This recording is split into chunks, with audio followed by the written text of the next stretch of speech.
เจมส์บอนด์คงจะเป็นหนึ่งในบทบาทที่ผู้ชายหลายๆคนชื่นชอบและอยากจะเป็น แต่ก็ใช่ว่าทุกคนจะคิดแบบนั้นเสมอไปครับ เพราะที่ผ่านมาก็เคยมีนักแสดงที่ได้รับโอกาสแต่ก็ปฏิเสธบทบาทนี้ไป หรือแม้แต่เกือบจะได้เล่นแล้วแต่ก็ไม่ได้ถูกเลือก ในวันนี้ผมเลยรวบรวมบรรดานักแสดงที่ได้ชื่อว่าเกือบจะได้เป็นเจมส์บอนด์มานำเสนอต่อเพื่อนๆกันครับ แต่ก่อนจะไปรับชมกันฝากกดไลค์กดแชร์และกด Subscribe เพื่อเป็นกำลังใจดีๆให้กันด้วยนะครับ และย้ำก่อนเลยว่าผมจะคัดเลือกมาเฉพาะนักแสดงที่น่าสนใจหรือน่าเสียดายสำหรับผมเท่านั้น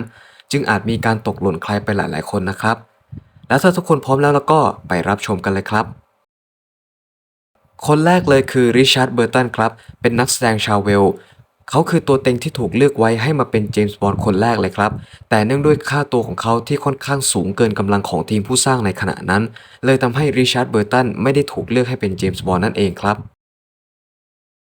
รายถัดมาคือแครีแกนครับหนึ่งในนักแสดงที่โด่งดังมากๆของฮอลลีวูดถูกเล็งไว้ให้มาเป็นเจมส์บอนด์คนแรกเหมือนกันแต่เขาก็ปฏิเสธบทบาทนี้ครับเนื่องด้วยตอนนั้นเขามีอายุ 50 กว่าปีแล้วเลยให้เหตุผลว่าเขาแก่เกินไปสำหรับบทนี้และไม่เหมาะที่จะเล่นหนังแอคชั่นแล้วนั่นเองครับ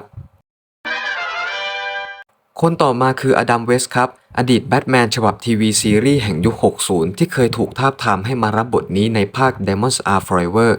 เขาก็เป็นอีกหนึ่งคนที่ปฏิเสธบทบาทนี้เนื่องด้วยเหตุผลที่ว่าบทบาทนี้ควรตกเป็นของนักแสดงชาวอังกฤษเท่านั้นซึ่งเขาเป็นคนอเมริกันโดยส่วนตัวแล้วถ้ามองข้ามเรื่องสัญชาติของเขาไปผมว่าเขาเหมาะกับบทนี้มากๆครับด้วยรูปลักษณ์ที่มีความคล้ายคลึงกับชอนคอนเนอรีบวกกับคาแรคเตอร์แบทแมนในฉบับของเขาก็มีความตลกอยู่ไม่น้อยผมเลยเชื่อว่าเขาสามารถเล่นเป็นเจมส์บอนด์ที่มีความขี้เล่นและเจ้าสำอางได้สบายเลยครับ คลินต์ อีสต์วูดก็เป็นอีกหนึ่งนักแสดงชาวอเมริกันที่ถูกทาบทามให้มารับบทนี้สมัยเดียวกันกับอดัมเวสต์เลยครับ ถ้าใครที่เคยดูหนังแนวเวสเทิร์นหรือหนังคาวบอยในยุค 60 ก็คงจะคุ้นหน้ากับนักแสดงท่านนี้ดี ซึ่งเหตุผลที่เขาปฏิเสธบทบาทนี้ก็คล้ายๆกับอดัมเวสต์เลยครับ นั่นคือให้มันเป็นบทบาทของคนอังกฤษก็พอ ทีนี้ก็ข้ามมาที่ยุค 80 กันเลยครับ ในตอนที่โรเจอร์มัวร์วางมือจากบทบาทนี้หลังจบภาค For Your Eyes Only เจมส์โบลินนักแสดงชาวอเมริกันคือผู้ที่ได้รับเลือกให้มารับไม้ต่อและพร้อมจะเดบิวต์ในภาค Octopussy แต่แล้วก็เกิดเหตุการณ์พลิกผันขึ้นเมื่อมีข่าวประกาศสร้างหนังบอนด์นอกสาระบบอย่าง Never Say Never Again ที่ดึงเอาชอนคอนเนอรีมาเป็นเจมส์บอนด์ลาโปรดิวเซอร์จึงต้องดึงตัวโรเจอร์มัวร์กลับมาอีกครั้งเช่นกันเพราะมองว่ายังไม่เหมาะที่จะเปิดตัวบอนด์คนใหม่ไปท้าชนกับบอนด์รุ่นใหญ่นั่นเอง ดังนั้นเขาจึงไม่ได้รับโอกาสกับบทนี้อีกต่อไป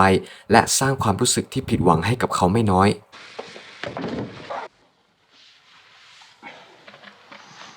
Hello, you still there? Well, I had a little trouble with the line. Yes, it's been fixed now. คราวนี้หลังจากที่โรเจอร์มัวร์วางมืออย่างแท้จริงในปี 1985 หนึ่งในนักแสดงที่ถูกทาบทามให้มาเป็นบอนด์คนใหม่ก็คือแซมนิวนั่นเองครับ ซึ่งก็ได้เข้ารับการสกรีนเทสเหมือนกับตัวเต็งคนอื่นๆเลย แต่ผลก็อย่างที่เราทราบกันครับว่าบอนด์คนใหม่ในตอนนั้นคือทิโมธีดัลตันซึ่งแซมนิวก็ได้เปิดเผยว่าเขาไม่รู้สึกเสียดายหรือเสียใจที่พลาดบทนี้ไปเลยครับ So you're Tatiana Romanova. My friends call me Tanya. My friends call me Bond. James Bond. หนึ่งในตัวเต็งที่ผมรู้สึกเสียดายมากที่สุดที่ไม่ได้เล่นเป็นเจมส์บอนด์นั่นก็คือฮิวจ์แจ็กแมนครับหรือที่เรารู้จักกันดีจากบทบาทวูล์ฟเวอรีนในภาพยนตร์ชุด X-Men นั่นเองเขาถูกทาบทามให้มารับบทนี้ในช่วงปี 2002 แต่ผลปรากฏว่าหลังจากที่เขาได้อ่านสคริปต์และบทของหนังซึ่งเดาว่าน่าจะเป็นภาค Die Another Day เขาก็ปฏิเสธบทบาทนี้ทันทีเพราะรู้สึกว่ามันเวอร์จนขาดความสมจริงมากเกินไปรวมถึงกังวลว่าอาจจะไม่มีเวลามากพอถ้าหากต้องรับบทนำใน2แฟรนไชส์พร้อมกันนั่นเองครับ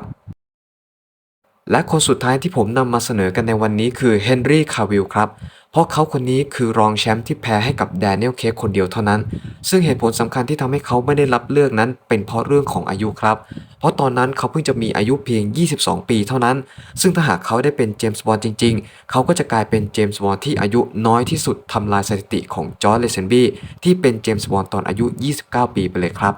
ซึ่งในกรณีของเขาก็มีความคล้ายคลึงกับทิโมธี ดัลตันครับเพราะดัลตันก็เคยถูกเสนอให้มาเป็นเจมส์บอนด์ในปี 1969 เหมือนกัน แต่เขาตอบปฏิเสธเนื่องด้วยอายุที่น้อยเกินไปเพียง 23 ปีเท่านั้น จนกระทั่งผ่านไปเกือบ 2 ทศวรรษเมื่อถึงเวลาที่เหมาะสม เขาก็ได้มาเป็นเจมส์บอนด์ในวัย 41 ปี ผมเองก็ได้แต่หวังว่าเฮนรี่ คาวิลจะมีโอกาสอีกครั้งเหมือนกับทิโมธี ดัลตันเลยครับ แล้วเพื่อนๆรู้สึกเสียดายนักแสดงท่านไหนเป็นพิเศษบ้างไหมครับ ถ้าเป็นคนที่ผมไม่ได้นำมาเอ่ยถึงในคลิปนี้ก็คอมเมนต์มาบอกกล่าวกันได้นะครับสำหรับวันนี้บอนแฟน Forever ก็ขอตัวลากันไปก่อน แล้วพบกันใหม่ในครั้งหน้า สวัสดีครับ